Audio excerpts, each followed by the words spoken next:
estamos no Parque Nacional da Tijuca, perto do recinto de aclimatação, que é o local onde as araras passam um tempo antes de serem soltas para se ambientarem com esse novo local onde elas vão morar pelos próximos anos.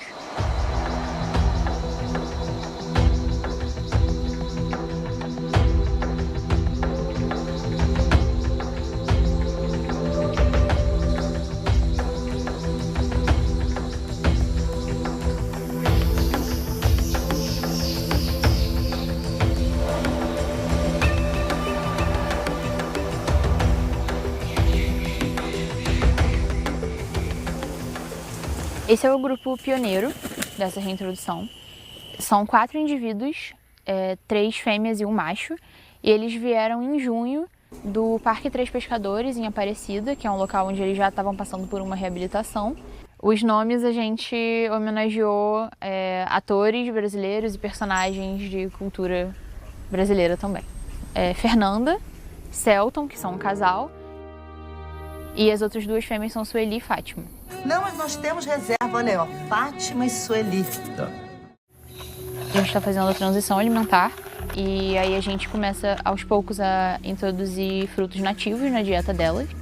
Então a gente faz isso para estimular um pouco habilidades que elas vão precisar quando elas forem soltas. Elas vão conhecendo a floresta aos poucos e entendendo que aqui é a casa delas também. Porque se a gente só jogasse elas na natureza, elas poderiam ficar meio atordoadas, confusas, sem saber o que procurar de alimento, sem saber para onde ir.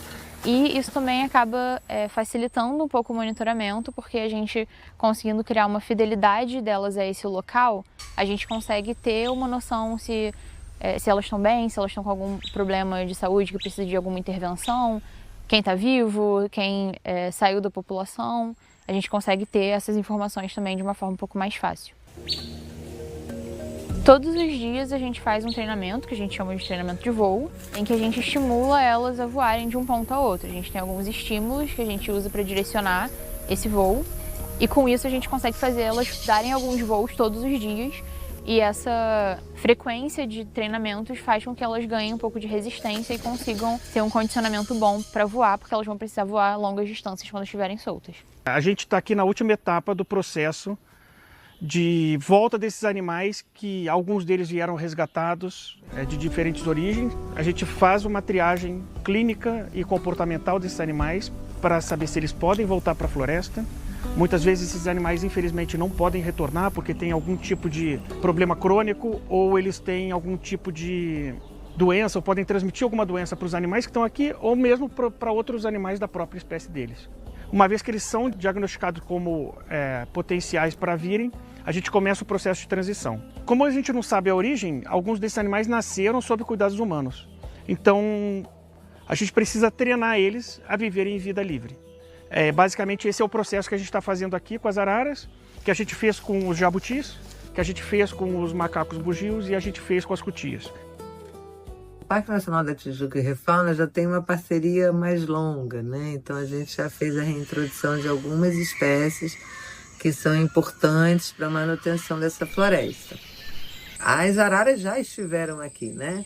Então isso aqui já foi um habitat das araras, é uma área que tem condições para receber esses animais, né? Então, ao mesmo tempo que elas vão nos ajudar com a questão da dispersão de sementes, né? A gente tem alimentos que são utilizados pelas araras e que elas vão poder estar com esses alimentos disponíveis, né? Uma vez que a gente tenha completado todas as etapas da aclimatação, a gente simplesmente vai abrir uma janelinha ali em cima e deixar elas livres para saírem ou não. Elas vão ter essa escolha. E quando elas estiverem livres na floresta, elas vão ser capazes de restabelecer interações que não acontecem mais na floresta, porque a floresta não tem mais essa espécie. Esse processo de transição, de suplementação, ele vai diminuindo aos poucos, conforme esse animal vai se tornando mais independente na floresta. Alguns deles nunca voltam. E aí, então, a gente não precisa mais ficar suplementando, a gente simplesmente faz um monitoramento deles para saber como eles estão indo.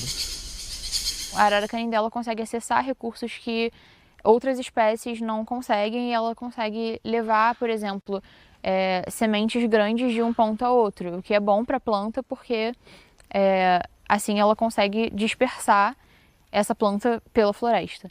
É isso que a gente espera que ela seja capaz de restabelecer várias interações e torne essa floresta um local um pouco mais completo. Aqui a gente está num ambiente de Mata Atlântica. 9 em cada 10 plantas dessas que existem aqui dependem dos animais para as sementes serem dispersas, ou seja, terem novas árvores. Então, se não tem animais aqui dentro, essas funções estão perdidas. E eu acho que aqui é uma oportunidade que a gente tem também de sensibilizar as pessoas, porque é um parque mais visitado do Brasil, tem o Cristo Redentor dentro do parque, e mostrar a importância da biodiversidade, da conservação da biodiversidade e da conexão com a natureza. Aqui a gente tem um exemplo único no mundo, que é esse parque urbano de 4.000 hectares dentro da cidade do Rio de Janeiro. Os visitantes tiram fotos e mandam para a gente e ajudam no nosso monitoramento. As araras não são minhas, não são suas, as araras são de todos nós, né? Então, se as araras estão aqui e a biodiversidade está aqui, eu acho que todos nós ganhamos. Esse é o legado que a gente tenta passar, de esperança, de mostrar que esse parque aqui pode ser usado exemplo para o mundo inteiro. Ele é uma floresta pioneira já por si só. Antes da existência da ideia de reflorestamento em larga escala, aqui teve reflorestamento de 500 hectares dentro de uma área de 4.000.